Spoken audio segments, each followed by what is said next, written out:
optimal minimalism. At this altitude, I can run flat out for a half mile before my hands start shaking. Can I ask you a personal question? Now would seem an appropriate time. What if I did the opposite? I'm a cybernetic organism, living tissue over metal endoskeleton.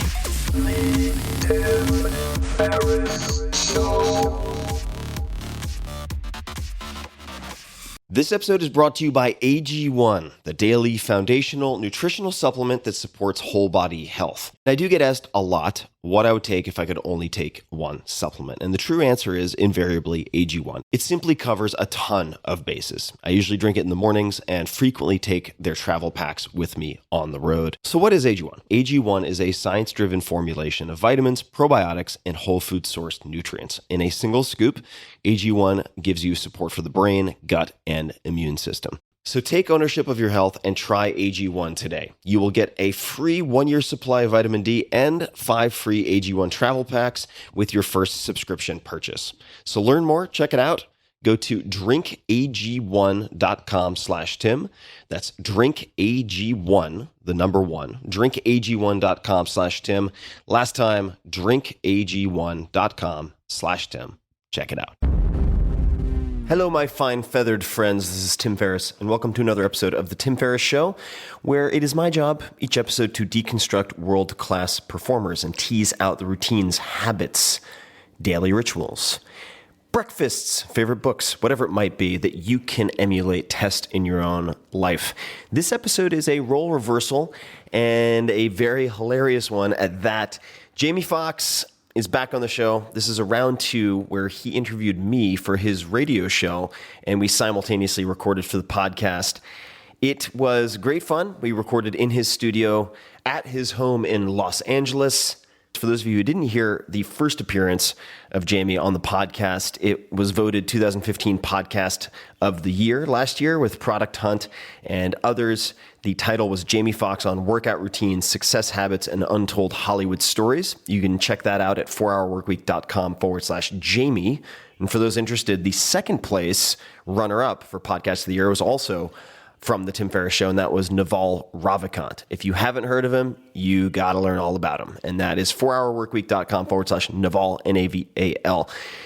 Few things about this episode. So it's cut up into segments because we were taking commercial breaks for the radio show. There were a number of songs that Jamie comments on or refers to indirectly that I couldn't play in this podcast due to copyright reasons. They are from Seu Malemolencia, and one of the hottest voices and faces ever, that is Brazilian Portuguese, Baby Metal, Karate, Federico Aubele, Esta Noche, and then Seven Dust, Splinter. All of these will be linked to in the show notes, so just go to 4hourworkweek.com/podcast for all the show notes on this episode and every other episode.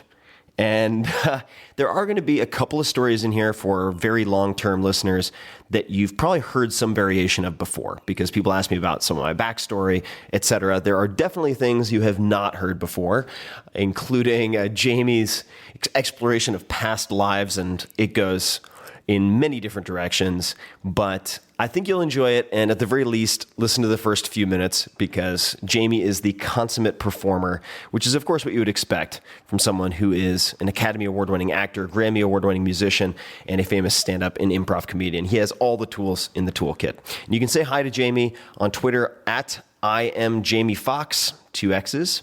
And without further ado, please enjoy this raucous romp through the mind of Jamie Foxx and yours truly.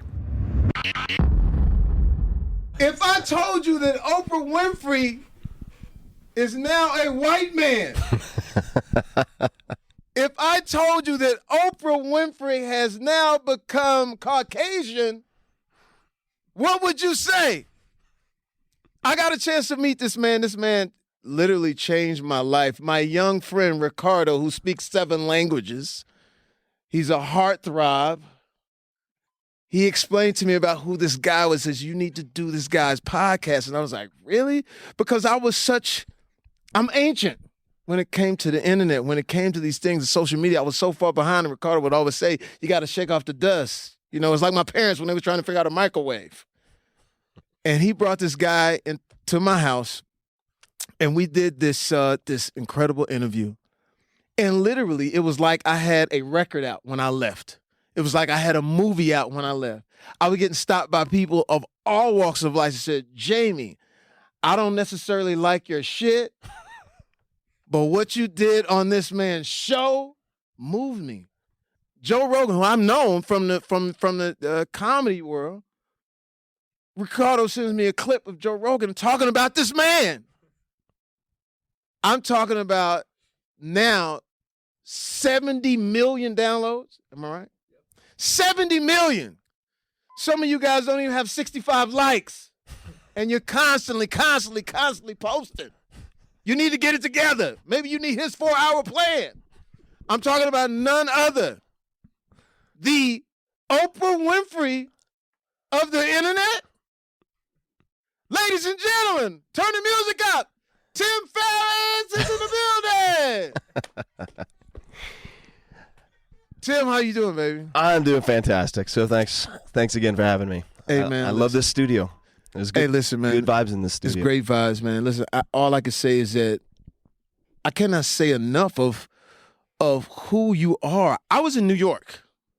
Lawyers, doctors, all walks of people came up to me and said, yo, Jamie, the Tim Ferriss interview, took me over the moon. And I was like, obviously Ricardo had told me who you were and all the research could not put into words how you impact the world. Where do you come from? What are you doing since 1977? You were born in 87. I was born in 77. Okay. I had time to pick up. I was trying to break into Electric Boogaloo.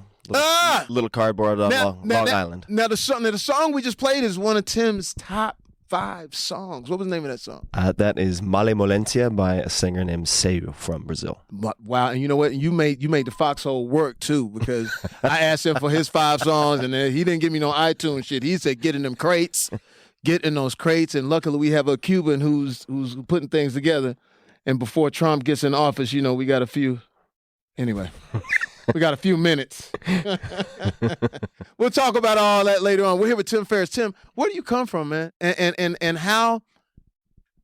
What gives you the mindset? Now I've met you. You've interviewed me, but now people want to know who you are. Where do you come from? I was born and raised on Long Island. Wow. Rat tail and all. Long Island. Strong Island. Strong Island. Out at the end. And mom was a physical therapist. Dad a real estate broker. Local real estate broker, and my parents were very good at encouraging me and my younger brother, that's the family, to explore. And they didn't have much budget for anything other than books. So if we latched onto something, they would take us to, say, the remainder table at the bookstore and find these discounted books. Wow. And remainder table. Yeah. And that is where I think a lot of the experimentation started, mostly because I was very hyperactive as a kid, but I was a runt. I was born premature. And so my mom got some good word from the other ladies, the other moms, that kid wrestling was a good place to exhaust your kid. So she threw me into wrestling. And I had no endurance because of some lung issues and other issues. So I started getting very good in high school at cutting weight. And that's where I started really studying the human body, and this obsession with self-experimentation took off. Wow, self-experimentation. What makes you think that, though? I mean, because here's what I say all the time. It's like people have gifts. Everybody's given a gift. But what would make you think self-experimentation, and how would that manifest to what it is right now? Or did you foresee that? Well, I think that one of the catalysts was a weakness that turned into a strength. So for cutting weight, I always sweat very easily, which meant that I could get dehydrated very easily. Now, that was a liability and a problem in so many other sports, but in wrestling, if I'm trying to cut down to a lower weight class, it was a huge advantage. I could lose water weight very quickly. Wow. And so I started thinking, well, if that's the case, that this weakness can be turned into a strength, where else can I find Achilles' heels that I can turn into advantages? Wow. And it just led me to be a bit more analytical than I suppose some of the other kids who were normal and they could compete in the normal way. I just couldn't do that. Right. And I also had a very influential wrestling coach, Mr. Buxton, who was, I think, a rarity in today's climate, at least, he was a hard ass who like cared enough to really beat your ass. Yeah, that's the old school, Tim. We don't have it no more. You can't touch the kids no more. Man, my father was a teacher for 20 years. Can't touch the kids. He said I wouldn't be able to govern this. So he whooped your ass, huh? Oh yeah, I mean, we would. I just remember one practice we had these drills. I think they're called blood circles or some of the horrible, some horrible name. Oh man! And I was like, Mr. Bucks, I don't think I can do it. And he's not only a successful coach. I mean, he was a tri-varsity athlete in college and exceptional athlete and coach, but he was also very good at teaching. He was a teacher, English teacher, I believe, and an incredible fundraiser for the school. So he was multi-talented. Now he's the dean of Culver Academy, Military Academy in Indiana. But I remember at one point I was like, Mr. Buxton, I can't do it anymore. I'm going to puke. And he's like, that's what the bucket over there is for. Wow. So go over there and puke, and then come back and continue the drilling. Wow. And what was great about that environment, although I didn't realize it at the time, is that he pushed all of us past the point that we felt was our limit. Right. And if you look at the kids who are in that wrestling team, like my wrestling partner, a guy named Charles Best, who was a year ahead of me, always beat me by 1 point. Wrestle-offs for the varsity spot. Where's Charles now? So Charles is the CEO and founder of a nonprofit called Donors Choose, which is a huge educational nonprofit that has people like Oprah Winfrey and Stephen Colbert and all these supporters. Huge, massive success that's changing the world. And he credits a lot of his success back to Mr. Bucks. To the coach. Steel, sharper steel. It's Jamie Foxx, Foxx on Radio. You know how we get down. Series 96. We are with the Oprah Winfrey of the internet. We're with the Oprah. His podcast is #1. He's breaking it down on how he learned what self-experimentation was. He tells us that his coach, which I still credit my coach, Coach Isaac, my 7th grade coach, who gave me licks if my grades was wrong, gave me licks if I got caught outside. You know, he made sure he was doing. He's given us building blocks. But talk about this. When you say there was a problem, can you speak on what it was? You had a lung situation? Yeah, I had, so my lung collapsed when I was born, and I think I had 5 total blood transfusions. So I was in the ICU as a young kid, and so I still have scars on the left side of my chest, and then on my wrist here, it looks kind of like a cigarette burn. It's not a cigarette burn. I was about to say. That's from it being intubated.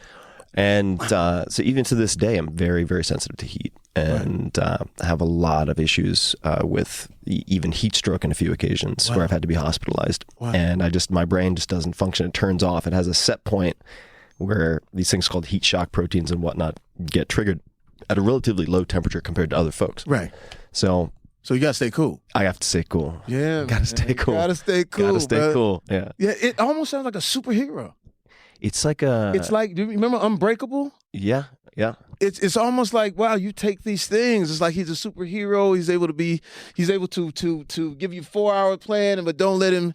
Well, let him be in the sun. You definitely weak in the sun. I mean, you can see I look like the underbelly of, I don't know, a manatee or something. It's all right, man. I got some spray tan in there. You know, a couple of white girls came through. Left some spray tan. Well, I think so I was a comic book nerd growing up. So I collected comics. Who was your favorite comic? Wolverine. Wow. Because Wolverine was human. I mean, he was human. Yeah, speak on it, brother. Wolverine and the Punisher. So in other words, I was fans of the human comic book heroes who had found strengths or augmented strengths. So like Superman, it's like, hey, you were born that way. But Batman, like, he had to build all the tools around him. So that appealed to me as kind of the tinkerer. Right. And, even to this day, I trace it all back to these physical problems that I had as a kid. Right. And for instance, this is about, I want to say 5 or 10 years ago, I did an experiment at Stanford University. I found out that they were doing research on heat tolerance for soldiers. And I was like, oh, this is a chance for me to gather data on myself and figure out why my brain turns off. And so the experiment was terrible.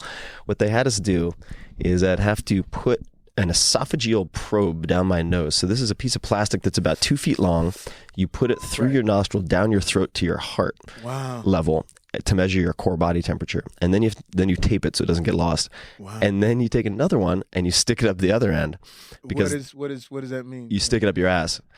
up to your heart that direction. Wow. So because the military wants that data. Yeah. And then you put on a full military full military gear, weighted backpack, helmet, everything. You go into 100 and I think it was 4-degree sauna and march on an incline treadmill to exhaustion until you basically have heat stroke.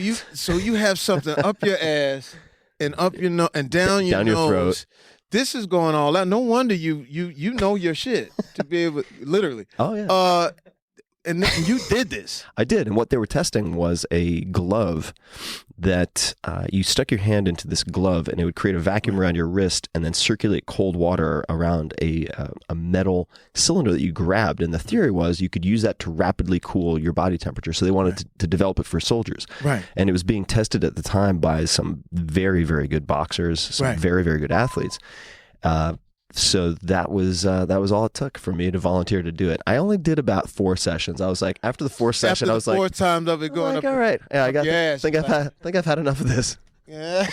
Did you smoke a cigarette after? Ladies and gentlemen, it's Jamie Foxx. Fox Soul Radio is Sirius XM 96. We're gonna take a break and we're coming right back and find out how he went from that to being the top person on the internet. This is another song that he loves. Another one bites the dust. Tim Ferriss, we'll be back in a moment. Sirius XM 96. Self-experimentation leading up to being one of the most sought after, the #1 podcast in the world. I'm here with none other than the incredible, the remarkable superhero Tim Ferriss in the building. How you doing, man? Better and better. Better and better. So take me through it. Take me through going through the experiments, finding out what you want to do up until 4-hour work week. Sure. So the trajectory was. But get me to that. But just don't go straight to that. I'll get you there. I'll get you there. You know, where'd you find this niche? Well, I think there were a couple of things. So I had an opportunity my sophomore year in high school to go abroad for the first time. Yeah. There was an exchange program that was available to me, and I'd never spent really any time outside the United States. Right. You know, Niagara Falls, maybe crossed over into Canada, but went to Japan for a year and lived with Japanese families, went to a Japanese school. I was at one point, the only white kid, only American kid at a school of 5,000 Japanese kids. Wow. School uniforms and everything. So I was completely immersed in that culture for a year, and what it showed me was how arbitrary a lot of our rules are. Really? Meaning, like, we drive on one side of the street, they drive on the other. Mm-hmm. We take showers a certain way. They share baths, but you have to take a shower before you get in the bath, and the whole family uses the same bath water. Is that some kind of spiritual thing, or what is? It's just a Japanese cultural tradition. Ofuro, they have these deep soaking baths, and they go in order of seniority. So it's like grandma gets to go in first, then dad, then mom, then the siblings from oldest to youngest. So it's like if you're the youngest kid, you get the dregs. Yeah, I mean, you get all that. You get grandma's. Oh yeah, you got grandma's pubes floating around. It's a trip. So, come on, Granny. And that's not an exaggeration. I was like, oh god, what is this? So you get in after the whole family. Yeah. So I mean, I would get in actually before the youngest brother because I was older than he was. Okay, great. But the point being that it showed me that our rules were very arbitrary. A lot of our rules are just kind of socially reinforced, and that there's room to improvise. You can negotiate those things. Right. You can experiment. You can be different. You can march to your own drummer. Right. And when I came back, I finished high school and ended up going to college in New Jersey. I went to Princeton undergraduate and first studied neuroscience and then transferred to East Asian studies, where I focused on Japanese, Chinese, and Korean. I was mostly focused on the languages and language acquisition. And why that? Why do you feel it was that? What is it? The certain disciplines that they have, or when you went over there, you felt something that made you change? Like sort of like when I went to Africa, like there was this thing that I felt like it was from. I said, "Wow, I feel this amazing thing in Mozambique," and I stood, on the ocean, and I was like, "Oh, I feel this thing." Is that the same? You're the first person who's kind of dug into this. Yes, I did feel something. Right. And when I was there, and I don't want to go as far to say like, oh my God, maybe in a past life, this, that, or the other thing. But when I was there, for us on our show, please do that, because we don't want to. we don't skim. So, no. If you really felt that, I'll jump right into it. I did. Yeah. I did, and to the extent that some of my closest friends, when I got into judo and I was training in different martial arts there and so on, they would say, "Oi, Timu, omae Nihonjin da yo." They would insist. They're like, "You're Japanese. Wow. You're not American. You're Japanese," and I don't get it because that's weird. Wow. And so they would always. I mean, there's an expression which is just like strange foreigner, "hennagaijin," and then just be like, "Oh, omae hennagaijin da yo." Then they would just go on and on. Help me say that. What'd you say? So strange. Well, okay. Now, how do I say it? So if you want to say strange foreigner, it's henna gaijin. Gaijin. Yeah, henna gaijin. Henna gaijin. So if you wanted to if you're hanging out with some Japanese people, and then and some non-Japanese did something funny, you could just wait until they walked off and look at them and just go, henna gaijin. Henna gaijin. Or if I'm just hanging out with some rappers and I don't like their song, I just henna gaijin. But here's the thing, but speak on that spiritual thing, because I think that is really real. Yeah. And we've talked, we were at a party, you expressed something about coyotes and things like that. Yeah. But speak on that you felt something. So in Japan, I felt like in a lot of ways I was returning home to a place I had never been, which is an odd feeling to have. But the simplicity, the striving for elegance, and the way they use negative space, for instance, just the way that you'll have certain rooms in the house that are extremely uncluttered, that are used for, they have altars, they have tatami rooms, and it just struck a chord with me. Right. And I felt like I was returning to something, but of course I had never been there previously.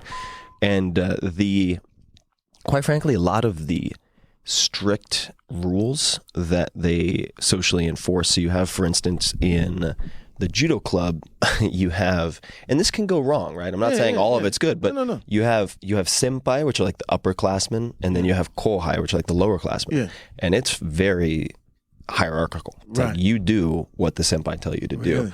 But it was what I really enjoyed about it, and what I had not really had, because I was the oldest sibling in my family, was like they'll beat your ass, but no one else is allowed to beat your ass. You know what I mean? So it was a very kind of older brother type of relationship, but I was always the oldest, so I'd ever experienced that.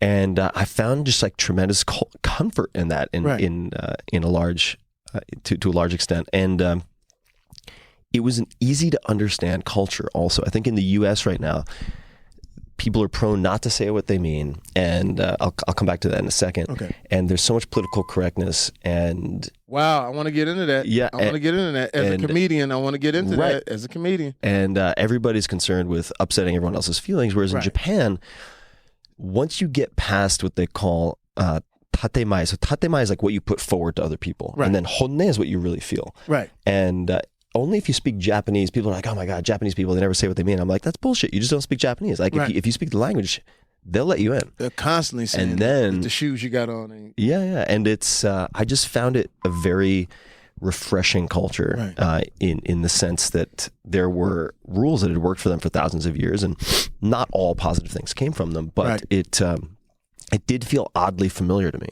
Wow. Wow, that's amazing. That's amazing, because you say that, quite frankly, or maybe it could have been a past life. We did a great radio interview with Quentin Tarantino on here, and we talked about how he used the N-word, how he used the word, and I wanted to get him on because a lot of black folks, especially dealing with all the things with the Oscars, all these different things about that word and why Quentin Tarantino, and he said before we got on the radio, and he also said on the radio, I felt that in my past life, I was actually a black man. And when he said that, it was no hokiness. It was actually, you believe it because he spoke with conviction. So talk about it. Do you think that we do live past lives, or is it selective? I don't rule it out. I mean, I don't have any evidence for it. Right. But my experience in Japan was quirky enough and just felt deep and real enough that there seems to be more to the story. Right. And even to the extent, and of course there are alternate ways to explain this, but I had trouble learning Spanish. Then I went to Japan and I picked up Japanese like a snap of the fingers. Wow. And there were challenges, but even the characters and so on came to me very naturally. And I think that was part of visual memory. But it was a transformative experience. So that year abroad sort of informed and changed the trajectory of my life. Wow. Completely. Wow. And the way that I related to American culture and to thinking of myself and to thinking of what was, quote unquote real or realistic. I was like, well, here's a culture that works just fine. Yeah. And it's totally different. Like the rules of engagement, the rules of interrelating are totally different. Wow. So what's to prevent me from taking those and bringing them back to the US or just trying to find option C, right? Right. And so I think that is also something that opened my eyes to just asking what if questions. Like, well, what if I did this that no one else is doing? Right. What's the worst thing that could happen? What's the downside? Let me try it. And then test. Right. It's Jamie Foxx, Foxhole Radio. We're getting deep right now. It's Foxhole Radio, Series 96. If you don't know, you better know. Tim Ferriss right now. Go to his podcast right now. He is the #1 podcast in the world. 70 billion downloads. 70 billion. We're closing. I'm working on billion. 70 million. But you know what I'm saying. We on our way there. He is considered the Oprah Winfrey of audio podcast. We're going to get to that. Let me keep on with this. You said something about the political incorrectness. You said something about what are we going through right now in the world? Because I do feel that there's a fine line. Me as a comedian, I've always, I've been put on this earth for that. I've been put on this earth to look at what is funny no matter what. Whether it's Christian, whether it's Muslim, whether it's fat, skinny, tall, short, that is my license. But right now in America, we're going through something that is incredibly weird, especially when I talk to Jay Leno. I talked to Chris Rock, who had a very, very tough time landing at the Oscars, which was tough. I thought it was the toughest job in the world for him to have to do because we want to respect Jada Pinkett Smith in that sense. But at the same time, we have to do our jokes because of it. And it put him in this weird thing. What do you think we should do? Since you the Oprah Winfrey, we coming to you right now. Tim, put us in the right light. Like, what do we need to be? I think we should worry about helping people and not placating people. Wow. I think we should concern ourselves with speaking truth and not glad handing. Wow. And that's easier said than done, of course, but I really feel, and I've said this to friends of mine in close conversation where I live in Silicon Valley before, that I feel like comedians are the only people right now who can speak truth. Right.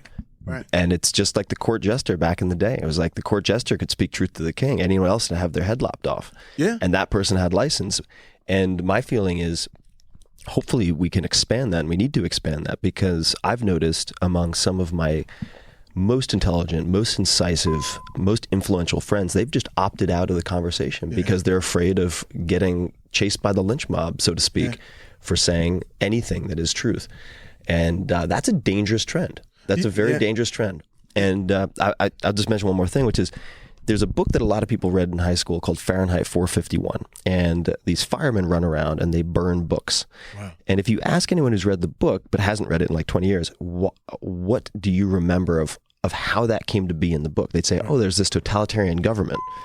The truth is, it was the people. It was the people who decided that any dissenting opinions that would offend specific groups in society ought to be burned. So it was self-inflicted. Wow. And I think that's what we're doing right now, is we are slowly torching the First Amendment and free speech by basically just going on these witch hunts. Right. And I think it's the most dangerous thing in the U.S. right now. Yeah, and here's the thing. And I think what's also dangerous too is sometimes the wrong people bring the message without mentioning any names. But sometimes it makes it hard when other people go so far and it ain't funny. You know what I'm saying? Like I always say like this. Yeah, we could say whatever we want to say, as long as you have it wrapped up in some sort of funny or something that gives us a little caveat of I care about you. Yeah, I'm gonna talk about you. I did a joke about Bruce Jenner early on, but the reason that the joke was there is because in comedy, if we are all equal, then that means everybody gets equal jokes. Right. Like I can't do the black joke and then not do the white joke. There was a situation when I had to host this award show.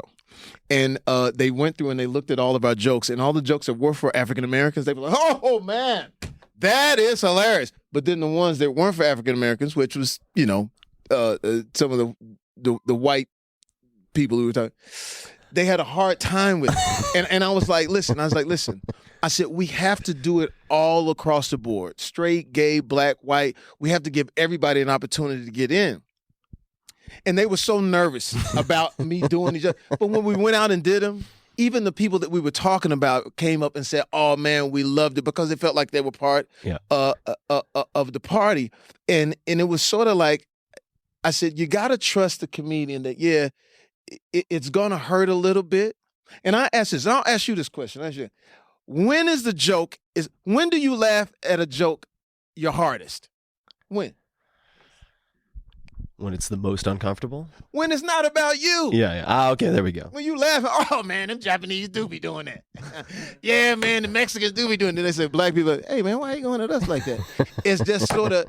I want to take a break. I want to come back to that just to tie that up, because I really want to get your take on it, not my take on it, on how we can navigate now through a world where we've gone too politically correct, have we? And then how do we not go too far on the other side without putting something there that's in, that makes sense, if it makes sense. We're here with Tim Ferriss. It's Foxx Soul Serious Radio. You better tune in right now and get your life right, because he's going to come in after this and tell you how to get your life together in 4 hours. Sirius 96. Jay Foxx, Foxx Soul. We'll be right back. Tim. What is this? What is this song? This is Baby Metal Karate. This is Baby Metal Karate, baby. That's what's going to be in the playlist. That's Tim Ferriss. That's Tim Ferriss. It's Foxx Soul Radio Sirius 96. We are getting nourished right now. We're not just having a radio show. We're getting nourished with our minds. We were just talking, before we went to break, we were talking about political correctness. Has it become too much? And you were talking about Daniel Tosh. And I was because I think that he is. If you look at his headshot, like this is a guy who you wouldn't expect to step out and bring some of the comedy that he does. And I recall at one point before he was, I think it was before Tosh .0, but when he was doing stand up, and what I appreciated was how uncomfortable he made everyone. Yeah. And I just remember this one bit, and there will be a point to this, but he opened it up with, "I wonder if people taste like their ethnic cuisine," and I'm gonna massacre the bit. And he's like, "No, that's hilarious." But he's like, and like black people, like, "Do they taste like fried chicken?" That's hilarious. And then everyone's like, "Oh, I don't know if I should laugh. I don't know if I should laugh." And he's like, "No, I'll get you. Don't worry." And he's like, "Chinese people, kung pao chicken." And then everybody starts loosening it up, and they're laughing. Yeah. It's audience is probably 50% white. And then he's like, "And white people?" He's like, "No, we don't eat white people." and so they didn't get the out. They didn't get the out. So everyone's like, "Oh my God, was it okay to laugh? Was it not okay to laugh?" Yeah. And I think it was Mae West who said, those who are offended easily should be offended more often. Yeah. And love that. And I think that in the U.S. right now, we were just talking on break about how the internet, I think, it's a great tool, but it's like a knife. It cuts both ways. Yeah. And it can be used for harm, or it can be used for good. And when every genius but every idiot has a voice, are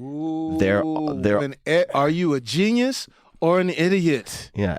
It's the new T-shirt.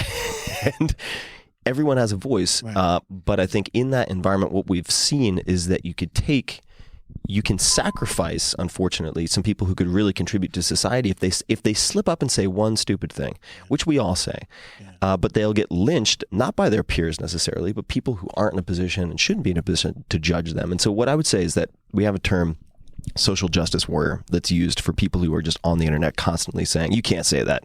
Like we were talking about going to college campuses and talking about whales. Like, "You're whale shaming." Yeah, man. I'm doing a college thing and I said something about whales. You're whale shaming.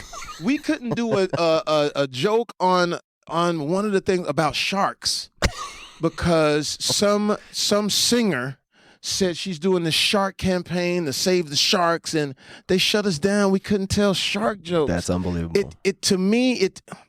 So and what do we do? Because I'm going to let you talk. What I think that one of the ways we could stem this tide is because I feel like there are a lot of people who can contribute to society, and we're all flawed human beings. We're all going to make mistakes. We're all going to say stupid things.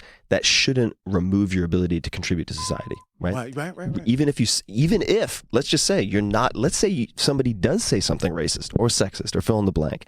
If they're doing incredibly valuable work like that, they shouldn't have to resign from their job necessarily for that. Now, I mean, of course, it's a question of degree, but what I would say is one of the ways I think we need to stem the tide is by using language, because that's the weapon that's being used to sort of mute freedom of speech. In other words, if someone says fill in the blank ist, they can shut you down. They can end your comedy show. Right. Well, right now we don't have a term to apply to those people who cry wolf too often and do unmitigated damage. So what if instead of social justice warrior, which sounds actually net positive, there was a term, the one that I thought of was bigoteer. So bigoteer is someone who tries to be a profiteer by calling other people bigots. Wow. And all of a sudden, those people will have a consequence for crying wolf and falsely accusing people loosely. So I think that language is one of the key pieces in this arsenal because the problem itself is a problem of language. So I'm curious to see where it'll go. And also, I would just implore people, comedians and other people who are in a position where perhaps they're, say, self-employed, so they don't have or they don't perceive as many risks as someone who's in like a tight corporate structure. Speak your mind. Right. And really recognize that the downside in most cases is being judged by people you shouldn't care about impressing in the first place. Right. So because there are people out there who just there are people out there who just want to do that. Like, you know, I mean, sometimes people tell me about what Foxx, what they say about you. I said, no, I don't really get into it, but he's racist. No, but he dates white girls. But then there's the Trayvon, but he's gay. And I said, man, you can't keep up with all of these things that people. And then if you say one thing, now, I've always been this, even in the toughest situations where there's been situations of where either something's been said by black folks or something's been said by people that I care about, I've always been leery of someone saying something and you taking everything away from them. Mm-hmm. I remember it was, I don't know if it was Don Imus. I don't remember who it was, but I believe myself and Howard Stern were on the same page.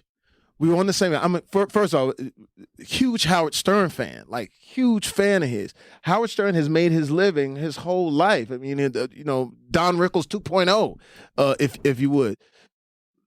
And we've said some of the wildest shit on our show and on his show, but I never thought that someone should be shut completely down. If we say something, we had to own up to Miley Cyrus. We did something that she was 16. I didn't know who she was at the time. We did jokes that was, you know, we did that type of jokes. We were considered the Black Howard Stern.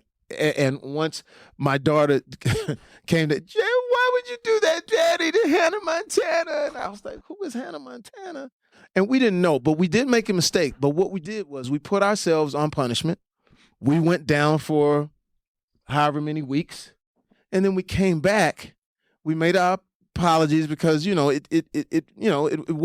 offended people at that time. But what we asked was, don't let us close shop. Don't let us put away our comedy swords, because that's what we're here to do. And the interesting thing about jokes is, if half the room goes ooh and half the room laughs, that's usually a successful outing with jokes. Definitely. And I think that for those people interested, you know, one of the biggest assets and resources for me over the last decade or so has been Stoic philosophy. And so Marcus Aurelius and Seneca, it's very old, but it's actually surprisingly easy to read. And the objective of Stoic philosophy is to give you basically an operating system for making better decisions in life without being reactive. And I think that we suffer from an illusion in the U.S., which is that comfort will bring happiness. And so we want to close our sphere of comfort, if that makes sense. Whereas we should want to expand our sphere of comfort by exposing ourselves to things that are uncomfortable, by exposing ourselves to opinions we dislike, exposing ourselves to, I mentioned I was fasting for the last few days, exposing myself to hunger so that I don't fear being hungry. So that if I'm in an airport and I'm like, oh, I haven't eaten in 6 hours, I should really have a Big Mac. No, you don't need to eat. You can you can go as long as you need to without eating, and developing a resilience and a strength in that. And I think that if it's very important, and you see this in, for instance, where I live, Silicon Valley, a lot because I've been involved with tech for a long time. But you have to make mistakes, and you have to make frequent mistakes in order to learn and innovate. Wow. And language is the underlying foundation of all of that. So, like you said, if someone makes a mistake and you close up shop, that is the fastest way to end learning, innovation, pushing the envelope, and healing a lot of wounds. I mean, because you take these issues and you just shove them under the surface. You don't get rid of them by muting someone. Right. You're exactly right. Because I would always say, like, you're taking someone out of the equation who really can help you. Like, there are really racist people. There are really bigoted people out there. But the comedian and folks who are just, like there was a situation like and I'll talk about this because it's already out there. And she's a good friend of mine. But it was Amy Pascal. And Amy Pascal, and there was this internet email thing. And people just went berserk. Oh my God, she's burning crosses.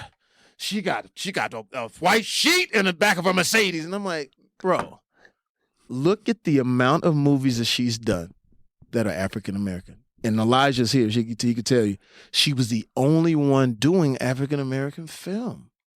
Now you take something that was out of context. If they caught me in my house talking about other races. Oh man, I wouldn't be able to go to Laos. I wouldn't be able. I would talk about everybody. You know what I'm saying? But she was a great person when it came to doing African American movies. Now she's not there. Yeah. So now who you got?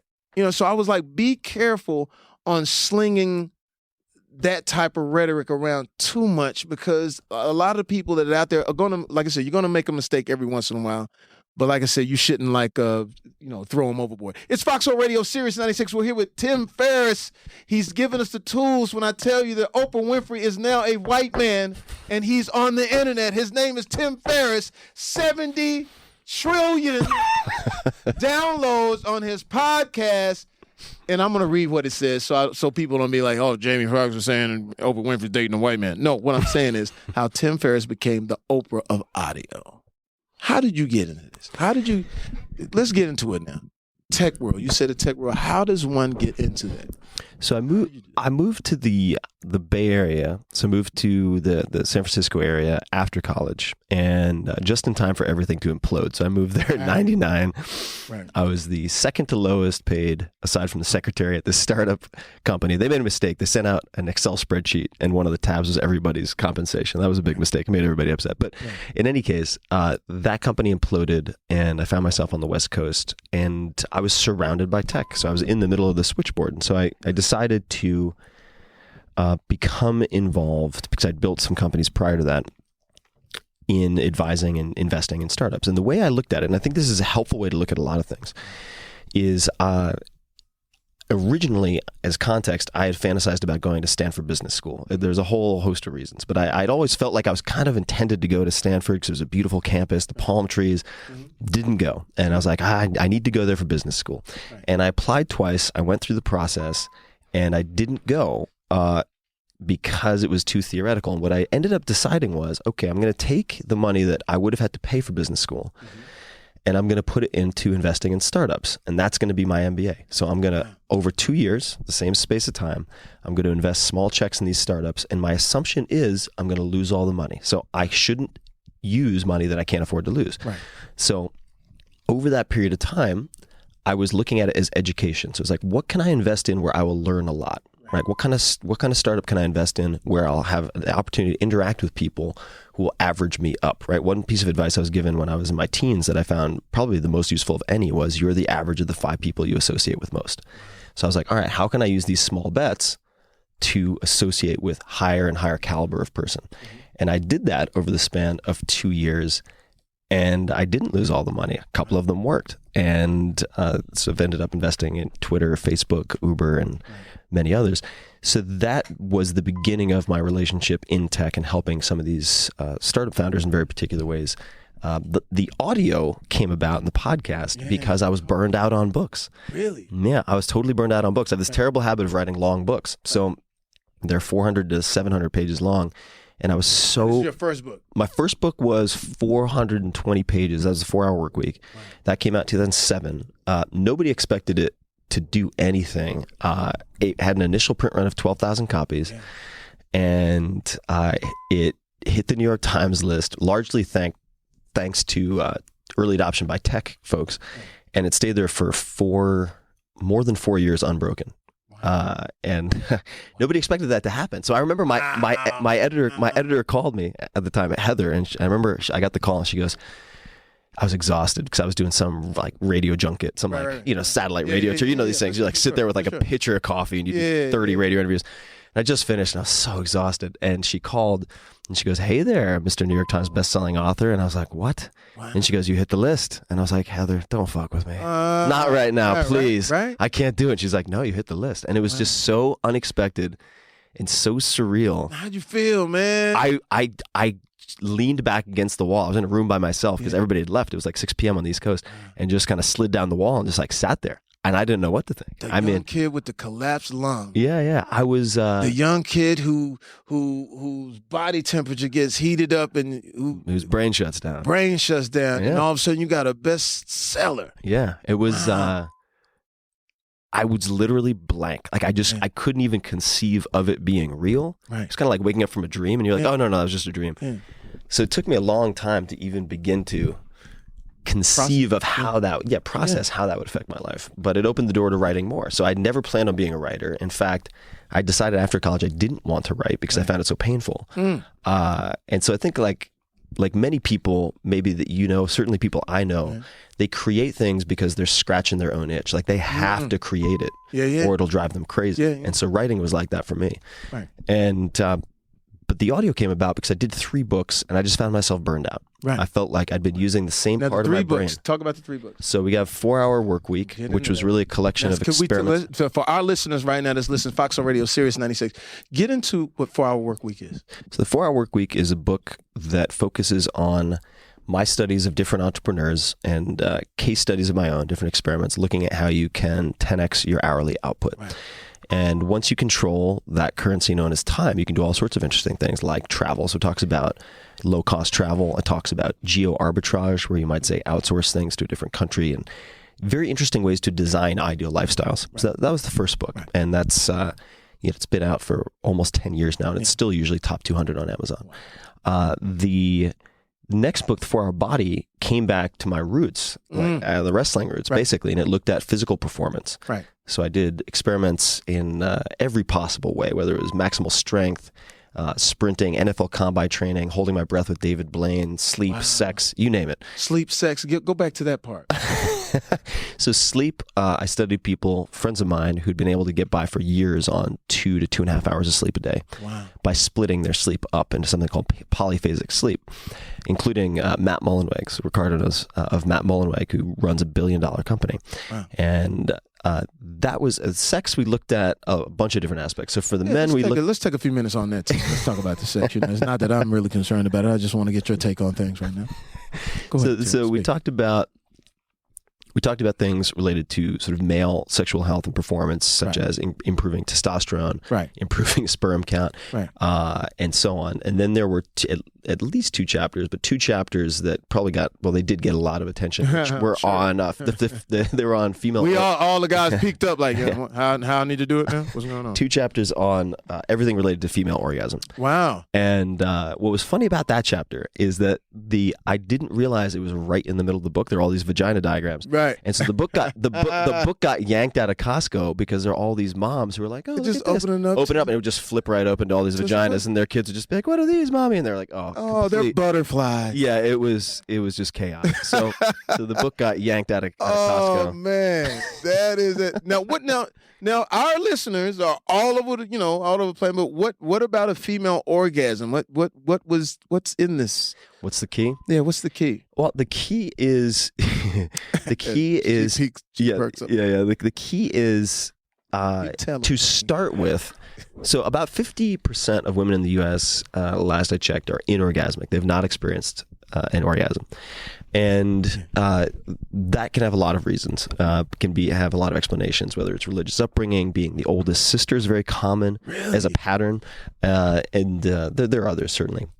But what's very helpful, and people can look into this, is looking at something called orgasmic meditation, which is basically manual stimulation of the clitoris without any sex, meaning no penetration. So you separate the sexual act from the orgasm, and you effectively are practicing mindfulness and an attention to the sensation of being pleasured and stimulated for the woman. So there's no performance anxiety, in other words. And you just say, we're going to do this for 15 minutes, and you don't have to do anything. You just like focus on your breath and feeling.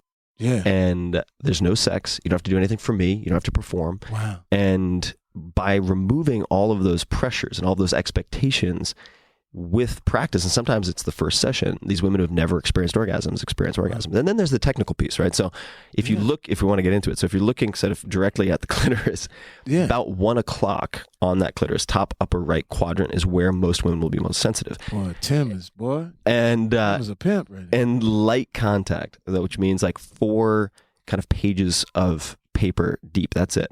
I think a lot of guys go after like they're starting a lawnmower. That's not super effective. Yeah, rubber knuckle. Yeah, rubber knuckle.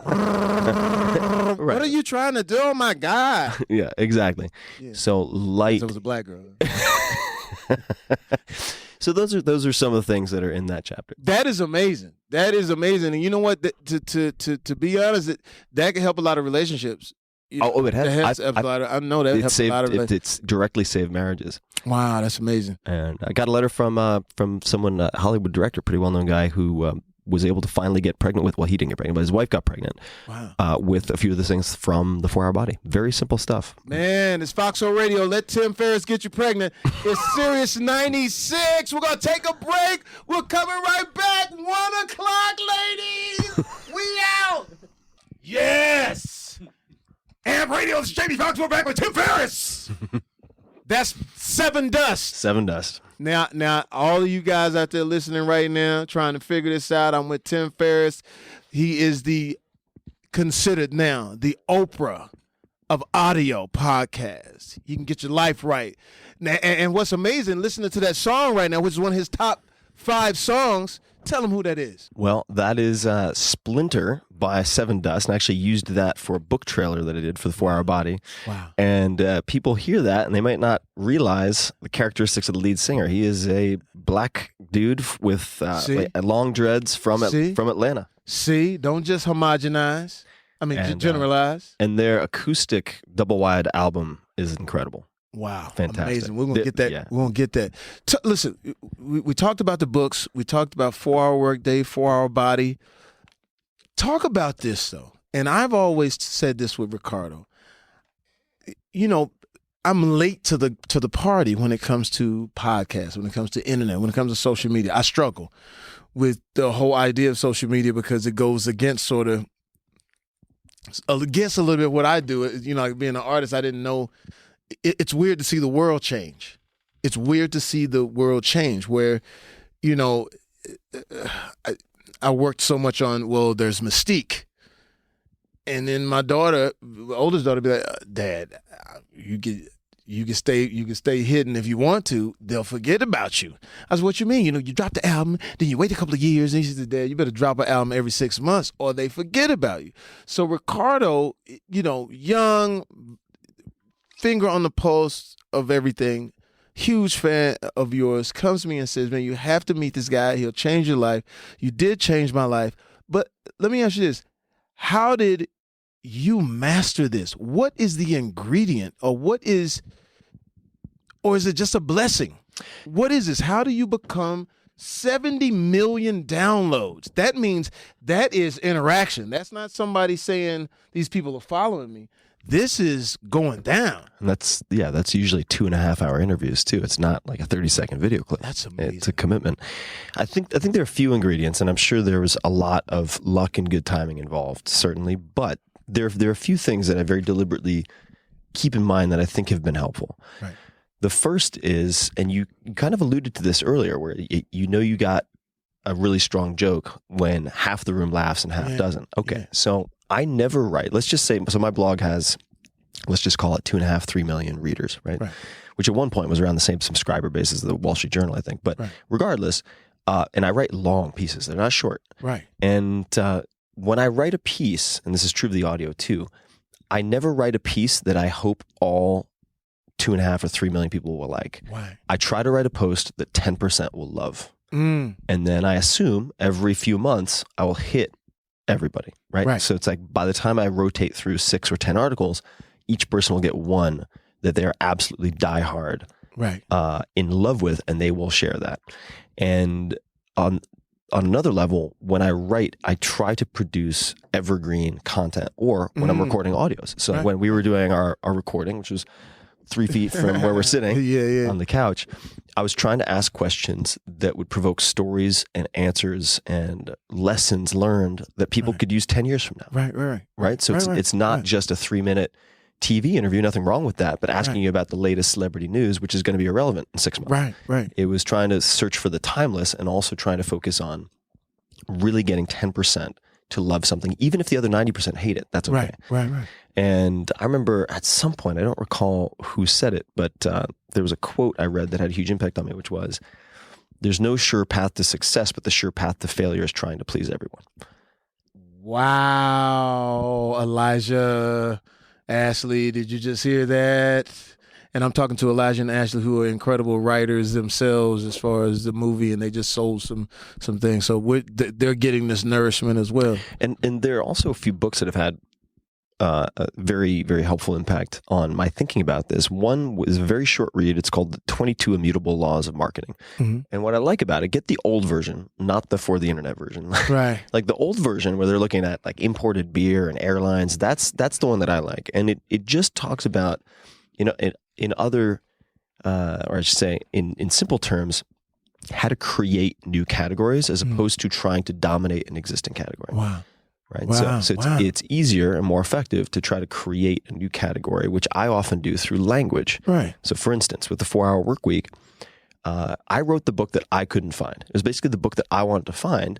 And the options at the time, I went to the bookstore, I was searching for meaning. I had all these challenges with business, with entrepreneurship and so on. And I could either choose a book that was how to give up money and why it's not important, how to reuse your toothpaste 17 times, or how to build a Fortune 500 company with Jack Welch. And I wanted something in between. So I built that, or I wrote that, and ended up using this term that may have existed before, but I hadn't heard it, called lifestyle design. So lifestyle design, I did not trademark. I did not make any attempt to protect, because I wanted to become part of the common vocabulary. I wanted to become part of the vernacular, which it has. So now that's used by hundreds and thousands, probably hundreds of thousands of people. Lifestyle design. And it's a category. Now, since I was first, I have that first mover advantage. Like I am kind of forever, in a sense, the founding father of that category. And when I looked at podcasting, I asked myself 2 things. I asked myself, first and foremost, how can I do something that is different from what is currently out there? And let's make a list of all the attributes. Like let's call the 10, 20 people who are, say, organizers of events related to these things. What are their rules? And they lay it out. So they're like, okay, it needs to be this. You need to have musical segues. You need to have, it needs to be 20 minutes or less, or whatever they might be. Whatever their rules are. And I would look at the most common rules, and then I would try the opposite. And and what I realized was that if you focus also on highly tactical, actionable bits of information, not abstract, then it's a rarity right now. For whatever reason, things tend to get very, very abstract. So if I lay out, let's say my common rapid fire questions are designed very specifically to be actionable and therefore shareable. And I'll tell you what I mean by that. So if I ask a person, what is the book you've gifted the most to other people? What does the first 90 minutes of your morning look like? What is the purchase for $100 or less that has most impacted your life in the last 6 months? And I ask these questions. There are 2 aspects of it that make it very, very viral and very valuable. Well, number 1 is that people can emulate and test all of those things the next day. Secondly, they won't just share the information, they will try those things and then share the results that they get from that on social media or elsewhere. And as a consequence of that, if I stopped writing completely, or if I stopped doing the podcast completely, my back catalog gets listened to so much Right. that there would basically be no drop off. So I could take the 3 years off, Right. and I wouldn't actually fear being forgotten. Right. And there are counterexamples. So this is the other thing I always look for. I look for counterexamples of people who aren't doing what everyone else is doing. Like this is the first one that comes to mind, but like Daniel Day-Lewis. Yeah. As far as I know, that guy's just, he's gone. He's a phantom unless he comes out, and then you're like, oh shit, he won another Oscar. Yeah. It's sort of in between sometimes, because I do look at some people that use it a lot, and sometimes it may exhaust them a little. But I also look at the people who do stay refreshed, and I don't know this either, but I know Adele came out and just smashed, and sold however many billions of records, while Beyonce, it is it's an onslaught, which is great as well. But it's I mean, but you also end up in a kind of chicken or the egg conundrum, I think, with a lot of these celebrities, because one can wonder, did they sell so many records because they had a big social following, or did they get so many people as a social following because they weren't on social media and focused on their art first? Ooh. Right? So I am of the opinion, and this is speaking as a tech investor, like I have a dog in this fight. Like I have a lot to gain by people using social media. I think more artists are distracted from their most important work than are helped for their important work by social media. Say that again, Tim. Let him know, Tim. Speak to the artist, Tim, right now. It's Foxx Radio, it's Sirius 96. I want people to really understand what you're saying, because I overheard an artist who didn't have to say this, that it was more about the machine than maybe the art. And my thing was, I think you're great at both, but if you forget about the art, that machine will fall on top of you. Oh, the machine will churn you up. Right? Absolutely. Talk to them, Tim, please. They need this right now. Well, I think if I look at the writers that I most aspire to be like or emulate, if I look at the artists I most respect, they're very good at shutting out distractions for a period of time and doing deep work. Right. And you need a certain degree of isolation, I think, in many hour blocks of time to connect those uncommon dots or to create new dots altogether. And those who are distracted by social media are increasingly unable to create the conditions for their best work. And it's not hard to understand why, because, for instance, there's a book that I haven't seen, but a friend told me about, another writer, and I think it's called "Working on My Novel." Is the name of the book, but it's a collection of tweets and Facebook posts from people who should have been working on their novel. Wow! Like all these writers who said they're on writing deadline, but writers will do anything to avoid writing. So you give them something easy to do, like post on Twitter, take pictures of their food, and put it on Instagram. Oh Lord, they're not gonna write. And Lord, you know what? This is giving. I'm not. First of all, let me say this. I know a lot of entertainers, and I know we're actually simulcasting on your podcast as well. And I want to let people know on your podcast that I'm doing a little bit of this craziness because we are doing my radio show. So I don't want them to listen up. Why is he screaming and acting so crazy? But when it comes to social media, I've watched a lot of artists die. Because they're so connected to this that they'll read their comments and then they won't be able to sort of dig out, and they begin to try to please everyone, which goes back to what you said, that you can't please them. Well, exactly, and furthermore, I would say artistic death is creativity by consensus. Wow! And if you're looking at your comments to determine how to steer your creative ship, you're dead before you even get out of the gate. Wow. And that's my opinion. I think that if you look at anything that's truly groundbreaking, it went against the tide. It never would have been voted for. Wow. If you follow my and I mean, I don't know why this is the first thing that comes to mind, but like Macklemore and thrift store like that. Yeah. If you had put that into the machine, I wouldn't Had have to spit it gotten, out. would never have gotten past square one. Wow. And some of the writing that you see that's really innovative. I've just read this book called How to Get Filthy Rich in Rising Asia, which is written by a really smart guy in Pakistan, actually. Wow. And it's written in effectively first person. So it says, you wake up with the side of your head on the mud in your mother's thatched hut, and it's all you. It's just so inventive. And if he had tried that as his first book going through a traditional process, never would have worked. I don't think. It never would have seen the light of day. So my thinking, at least, and if I look at my best work, and we've all had, well, I shouldn't say we, I'll speak for myself. I've had better work, and I've certainly had weaker work. Right. And if I look at when those things come to pass, the best work is coming from periods of deep work where I purposefully block out exterior distractions and inputs and opinions. Right. Let me ask you this.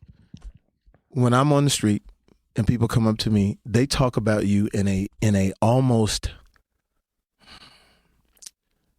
not in a sense of in an Oprah Winfrey way, but almost there's almost a, not to get in trouble, but you're leading. Like your people wake up and I need this Tim Ferriss. I need that. When I met Oprah Winfrey, she was an incredible light. Just like when I see you, it's an incredible light coming from you.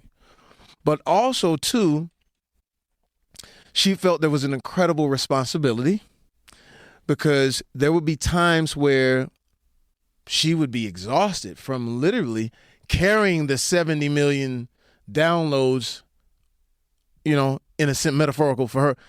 Do you ever feel that way? Do you ever feel like, whoa, I didn't know that this was going to happen? So I need two parts of this. I need one, how you became that. What's the ingredient? And then two, now that you're here, do you feel a certain different responsibility? So part one, how it happened would be, I think, first thinking of content in the way that I described. So trying to hit 10% of the people I can reach and have them love something, as opposed to trying to please everyone all the time. And then I would say the evergreen focus. The piece that I didn't discuss yet that I think is important is everyone goes after the traffic leaders. And what I mean by that is that it could apply to magazines, it could apply to TV. They'd say, who has the greatest number of viewers, followers, etc.? How do I get to those influencers? And that's the most crowded channel, and it's going to be the most difficult, because those are people who are in the limelight at the peak.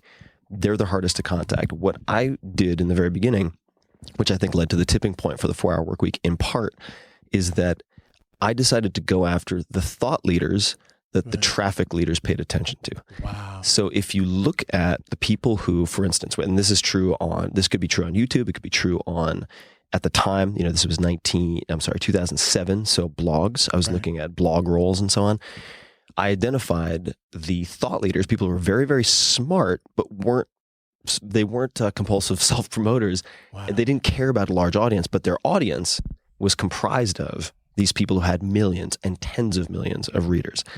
So I would do things with them. Wow. And the domino effect led to, over time, a very, very large broadcast capability and a very large following. In terms of the responsibility, I absolutely feel that with great audience comes great leverage and great influence to a great degree, and great responsibility. Right. And for that reason, for instance, in the 4-Hour Body, there was a chapter on breath holding, which was done with David Blaine, I mentioned, and I took it out of the book because even though I had all these warnings, the audience was large enough that there were people who weren't paying attention to the warnings. And if you try to do breath holding in water, you can kill yourself with a shallow water black belt. And so I wasn't prepared at that time to accept that. Breaking a few eggs to make the omelet. I wasn't prepared to have metaphorical blood on my hands. Right. And I decided that the benefits of having it in the world were not greater than the risks and liabilities. So I took it out. And I do have to be careful in a sense, because if I say something in a really offhand way, people could take it very literally. And that's what I was going to ask you now. Now that, I mean, man, look, my life changed in the fact of, like, people come up to me, it would blow your mind. He'll tell you. It will blow your mind of people that come up and say, it's almost, you've been blessed by him. How was he? Were you moved? Did you touch the hem of his garment? I mean, it's really on some, like, incredible admiration. So with this incredible minefield of every single thing that you say, and then the way the nature of the beast of America, of humans, we want to build them up. We say one thing and we want to rip the cords out of his podcast. How does that work now? Or do you have the ability to go somewhere, do whatever you feel like, and no one, bothers you, and Well, I think there are a few things that I try to consider to keep myself sane and also keep my head from getting too big. The first is I always assume I'm 14 minutes into my 15 minutes of fame. Wow. I just always try to assume that. Could you tell that to some of these other people? I could just name a few right now, walking around with bodyguards. Yeah, Okay. I just assume it's never going to last forever. Of course it's not. Yeah. So there's an expiration date on it, and that's helpful. I think number one, well, it's very helpful for savoring the experience and not constantly looking forward to bigger and bigger plans. Right. Although that's a component, I think, of good strategy. Right. The second is I will very deliberately force myself, and I will schedule this in advance, to take time off the grid. Right. So, for instance, I'm going to take this July, I'm basically orchestrating, putting systems in place right now, recording things in advance so that I can go off the grid for 4 weeks. Oh, nice. I'm gone. And I did that before in Indonesia. No calendar, no phone, no internet, no email for 4 weeks. And it's like taking a 6 to 12 month vacation when you come back. That feels good. And you're just like, oh my God, I didn't realize, like, every notification, every email, every ping, every noise, it's just like having Chinese water torture all day. And then you turn it off and you're like, I didn't even realize I was going through Chinese water torture. Wow. It's an incredible relief, and it helps you with that deep work I was talking about. Helps me, at least. Wow. So yes, I do very deliberately engineer my life in such a way that I can take time outside of the machine. Wow. Because I'm not good at juggling all the pieces when I'm surrounded with that noise. Right. I need time out. It's Tim Ferriss. This is simultaneously on his podcast and Foxhole Radio Sirius 96. We're going to take a break, and as you've noticed, we are getting nourished. We're getting fed. We're going to come back and wrap up with Tim whatever he wants to give us to let us know how to move forward, how to get your life together, man. And yes, I have touched the hem of his garment. We back in a moment. That was an Argentinian track. What was the name of that? That was Federico Aubele, track Esta Noche. Esta Noche. That's amazing. He is from Buenos Aires. Buenos Aires. Now, you've been to these places. I have. I got, when I did my walkabout to try to figure out my life in 2004, I got to Panama, and a friend of mine said, you should go to Argentina because you can live like a king for pennies on the dollar. Really? And the most beautiful women, most delicious steak and wine on the planet. And I was like, all right, I'll check it out. I must go. Let's book the trip. It was supposed to be a 4-week trip, and I was there for 9 months. Really? I was. No, wait a minute. Hold on. Wait a minute. Come on, Tim. Now, you went there for a week, and you ended up 9 months. What was it? Was it love? What was going on? I got bitten by the bug that was tango, and I had deliberately beforehand said I was not going to practice tango because the only version of tango I'd seen was like Al Pacino in Scent of a Woman or Arnold Schwarzenegger in True Lies. I was like, I don't want to do that. That's not for me. Yeah. And ended up just becoming obsessed with it. And I went to the World Championship 6 months later. Are you serious? I was a semifinalist, yeah. What is going on, Tim? Break that down to us now. We were talking about podcasts, but all of a sudden you're the tango champion in Argentina. The white man goes to Argentina and shuts it down. Well, so you go from Japan, you get a chance to take a bath with grandma first. You move up the bath food chain, then you step into Argentina, a little wine, a little steak, and all of a sudden, I'm dancing 6 to 8 hours a day. Yeah, it was how incredible is that? It was an amazing experience, and I had a fantastic dance partner. But it's all related to what we've been talking about. So the same way that I've looked at the testing of assumptions, the asking of questions, so the things that I learned in Japan, just like some of the things your grandmother armed you with that all added up later. Yeah. This ability to test assumptions. I remember in Argentina, I became infatuated with tango. And I started asking myself, what are the rules that everyone says I should do? What if I did the opposite? Wow. So they say you should learn how to lead. I said, what if I learned the female part first? That's a weird step. So I learned the follow first from a world-class female teacher. Then I looked at competition footage and what people were teaching. And I said, all right, what's actually winning the championships and what are they teaching? And where are the gaps? What are the things that are winning championships, like long steps, certain types of pivots that aren't being taught? If I learn those, I will have an unfair advantage. So let me find the teachers who specialize in those. So Tim, this is what I got to ask. Where does that come from? Where does that type of thinking, I think for listeners who are listening on both your podcasts and on the on my radio show, where does that, is that a blessed thing? Did you learn how to do that? I need two parts of this. One, is that a blessing? And two, what is a podcast?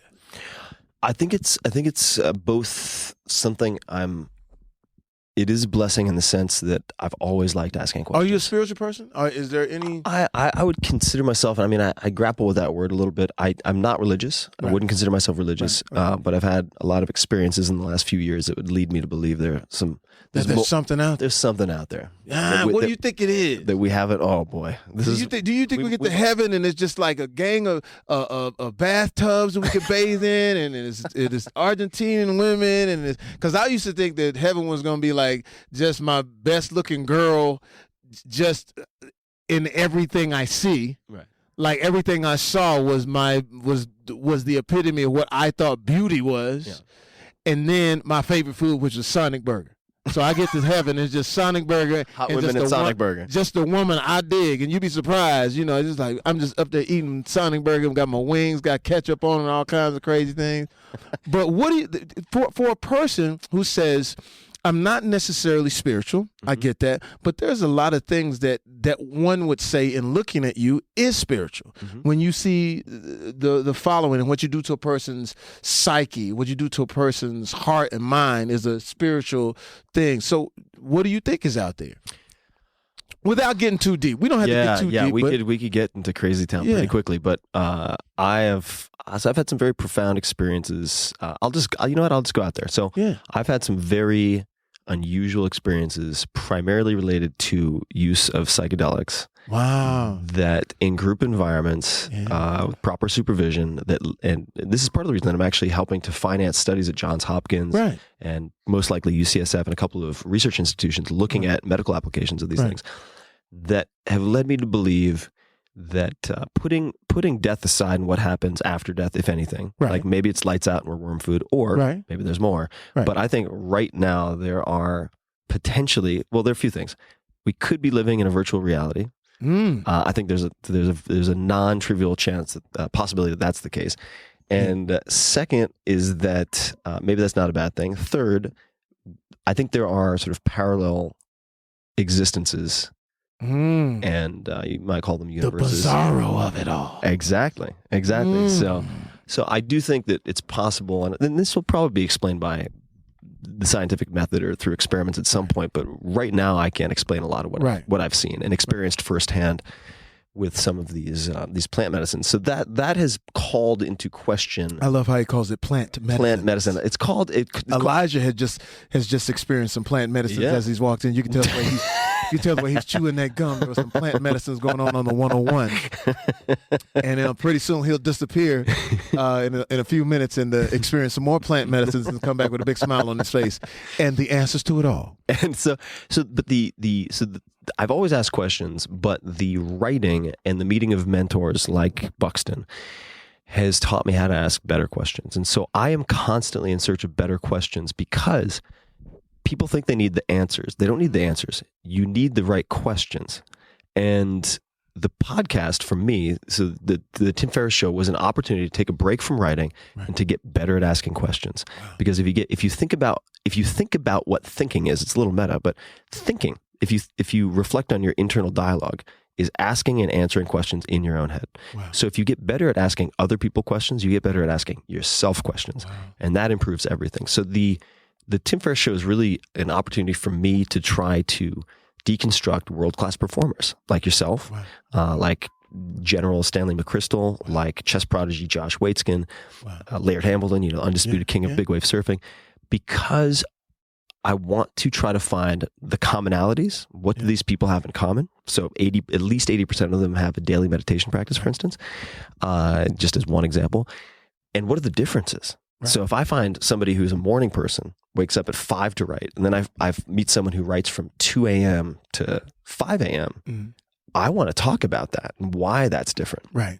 And it's been an opportunity for me to hopefully, I have these conversations that are so fun. I mean, with people like yourself and others. And I just thought for years, I'm like, God, it'd be so much fun and useful to share this with my fans. Wow. But there was never a recorder around. Wow. And so I started the podcast.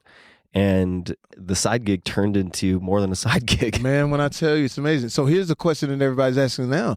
What does Tim Ferriss do? What does Tim Ferriss do in the morning? What does Tim Ferriss do?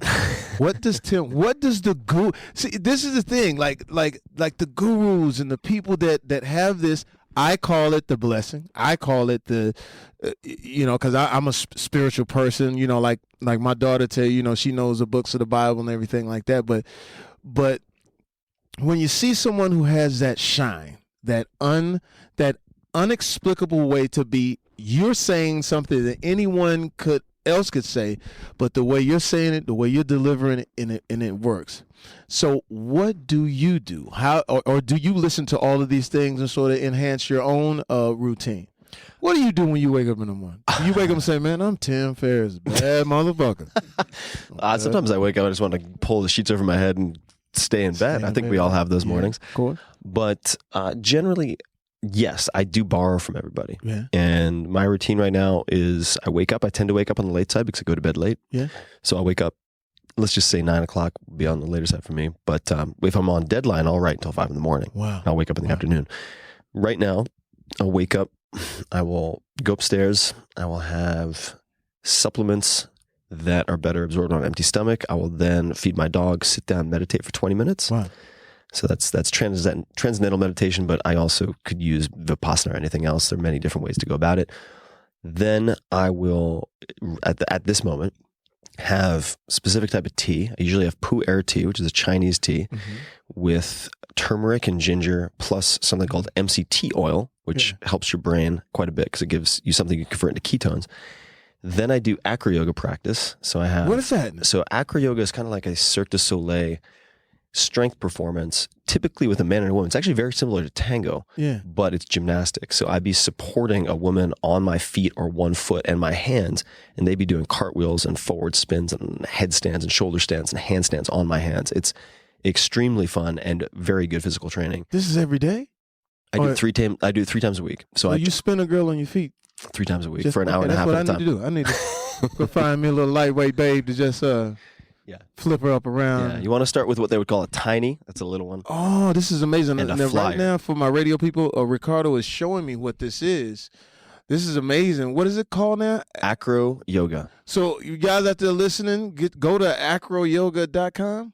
Acro yoga. If you just search acro yoga, there's a guy named Jason Niemer who's the co-founder, N-E-M-E-R.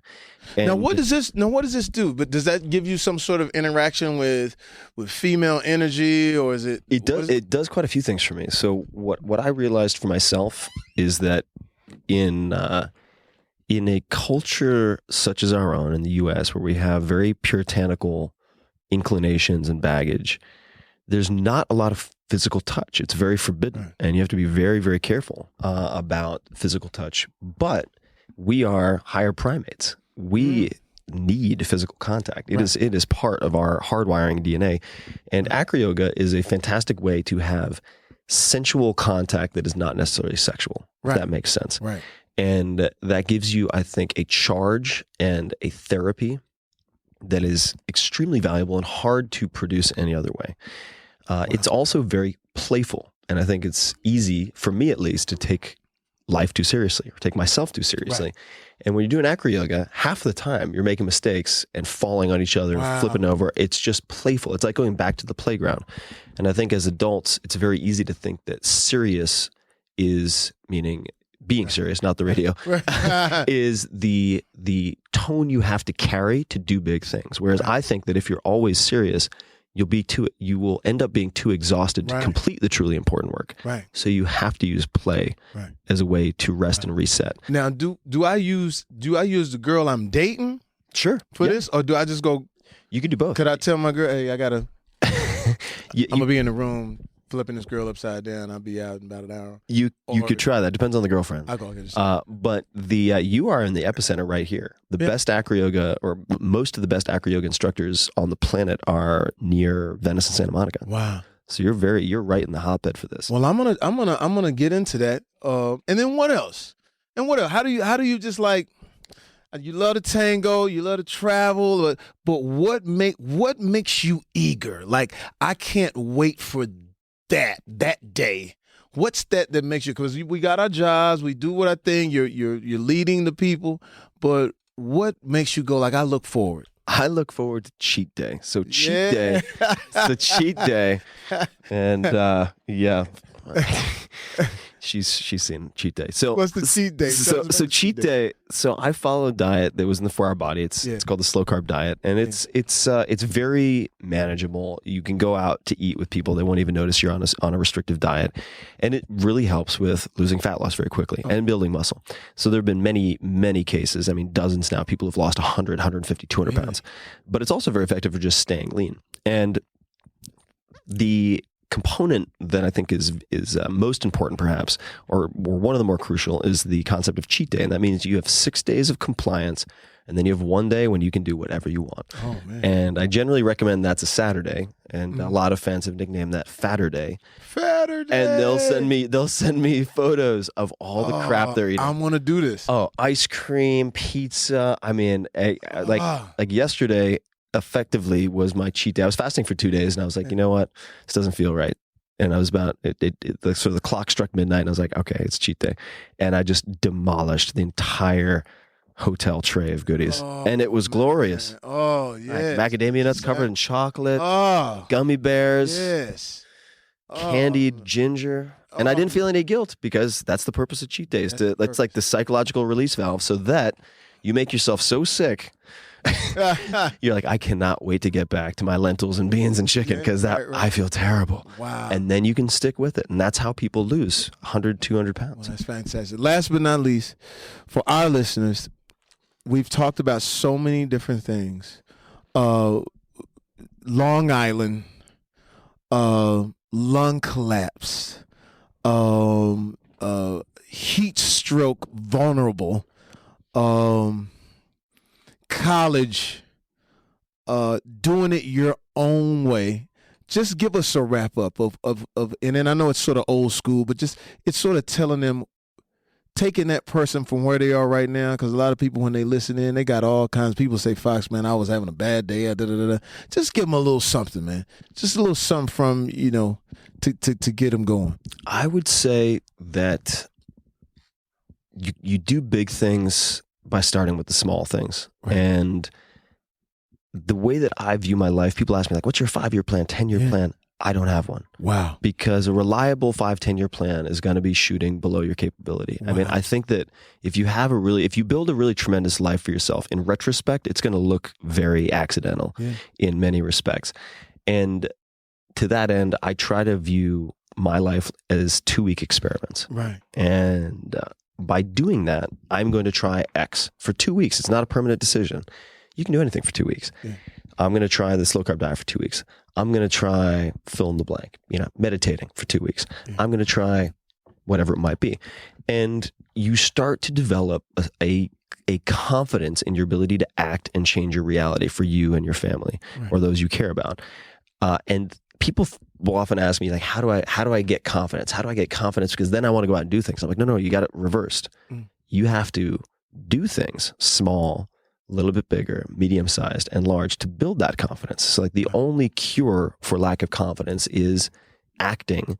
And the way that I find easiest is to treat your life as a series of 2-week experiments. Wow. And it's whatever your weakness is, whatever your excuse might be. And we've all had excuses. I've had excuses, and it's like, whether it's I'm too old, I'm too young, I'm not this, I'm not that, I'm too this, I'm too that, whatever it is. There's someone who has felt that exact same way, said the same thing to themselves, and overcome it. Wow. And you can find those people. So go out and search for them. Wow. And one of the questions I ask experts all the time is like, if I'm looking at someone who's, let's say, an ultra endurance runner, I'll ask them like, who is good at this, who shouldn't be, right? Like, I know that you have the people who are built like spiders, who are sort of blessed with a certain physique that makes it easier for them to do this. But I want to know, like, where's the 250-pound guy who runs 50, 100-mile races? Like, is there such a person? And they'll be like, oh yeah, there is this one guy. Wow. I'll be like, okay, I want to study him. Wow, man. And it's very it's very comic book superhero the way you think. It is. That soul. Is. But it's a toolkit. And I do write about this toolkit a lot in the 4-Hour Chef, the last book, which is kind of a book on accelerated learning disguised as a cookbook. But it is a toolkit that anyone can use. If you have Google and you speak English, like, you are in the 1%. Like, I have to tell you, like, you have at your fingertips everything. Wow. And you just have to ask the right questions. Wow. That's it. Foxx on Radio, Series 96. Hey, listen, everybody out there listening, you got 2 weeks. I'll see you in 2 weeks, and you better have it done. We are with the one, the only. I joke, I kid when I first came on and said Oprah Winfrey was a white man, but let me tell you something, Tim. You're your own man. Thanks. And for what you did, what you're doing for everybody, for those 70 million downloads, and for those people that are in the street that you don't even get a chance to see like I see, they counting on you, brother, man. Keep doing your thing and keep giving it to us. It's Jamie Foxx, Tim Ferriss, Foxx on Radio, Series 96. Let me tell you something. When I die, heaven better be off the chain, because I'm having a ball right now. Sirius, XM 96. We going out of here. Tim Ferriss, I've touched the hem of the garment. Hey guys, this is Tim again. Just a few more things before you take off. Number one, this is 5 Bullet Friday. Do you want to get a short email from me? Would you enjoy getting a short email from me every Friday that provides a little morsel of fun before the weekend? And 5 Bullet Friday is a very short email where I share the coolest things I've found or that I've been pondering over the week. That could include favorite new albums that I've discovered. It could include gizmos and gadgets and all sorts of weird shit that I've somehow dug up in the world of the esoteric as I do. It could include favorite articles that I've read and that I've shared with my close friends, for instance. And it's very short. It's just a little tiny bite of goodness before you head off for the weekend. So if you want to receive that, check it out. Just go to 4hourworkweek.com. That's 4hourworkweek.com, all spelled out, and just drop in your email and you will get the very next one. And if you sign up, I hope you enjoy it.